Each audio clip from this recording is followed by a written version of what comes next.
The ongoing BP spill in the Mexican Gulf, with estimates ranging from 30,000 to 80,000 barrels per day, tops off a quarter of a century where corporations could and have done anything in the pursuit of profit at any human cost.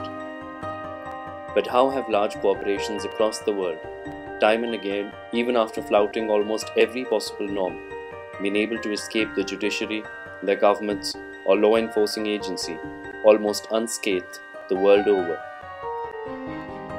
Is it the new heady world of New Age capitalism, where corporations openly rule the world?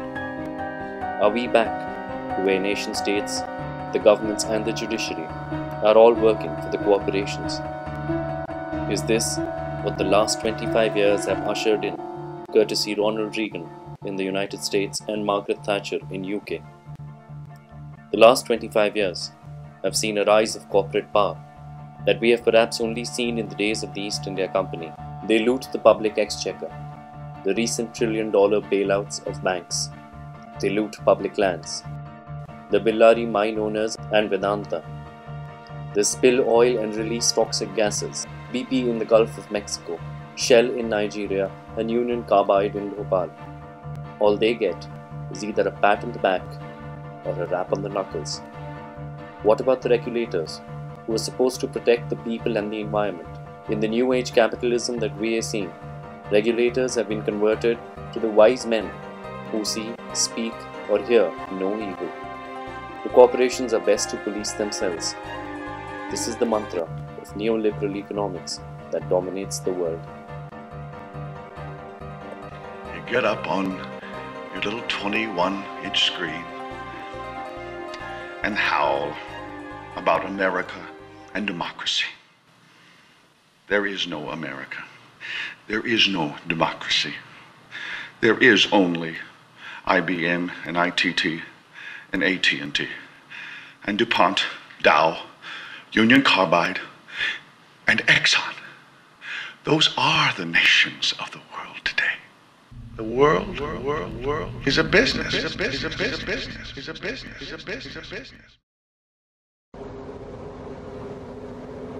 The April 20th BP blow-up, in which 11 workers were killed, is among the largest environmental disasters ever. The oil slick is estimated to have spread across more than 6,500 square kilometers. Latest independent estimates put the amount of spilled crude oil at 140 million gallons, roughly the equivalent of one Exxon Valdez, the previous largest spill, every 5 to 10 days.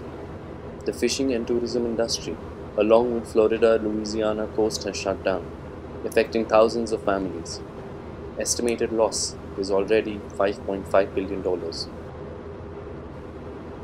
The fragile ecosystem along the coast has already been devastated, with the slick likely to affect even wider areas. A high concentration of methane was found in several regions of the oil-affected sea, spelling almost certain death for all marine life. The Gulf of Mexico is heading towards a complete dead zone and will take decades to recover.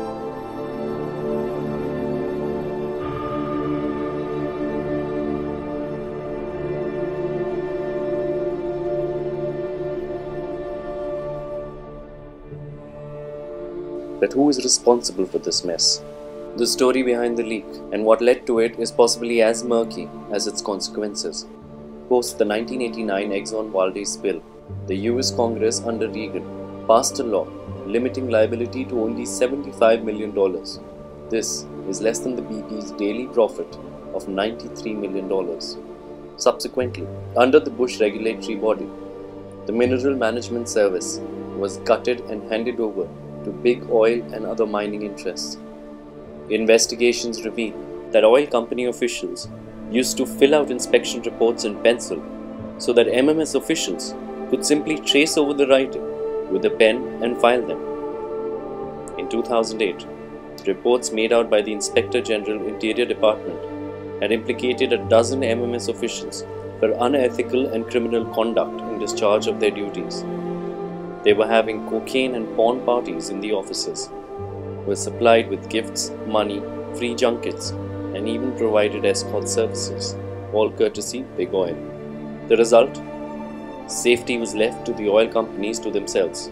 BP was allowed to drill the oil well, which later blew up without installing an acoustically controlled shut-off valve that could automatically close in case of an accident. MMS had also waived off the regulation for BP to file a full environmental impact assessment report. Filing this report would have delayed the operation on the rig, which was costing BP $500,000 in rent per day. So they cut through the red tape, and the results are there for us to see.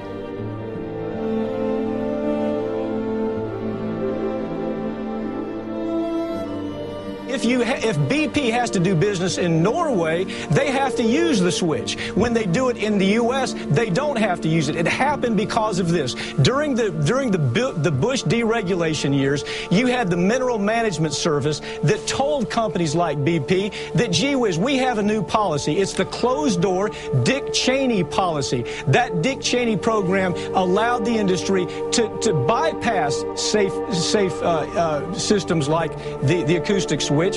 And there was no need to spend $500,000 with a company that was making $40 billion.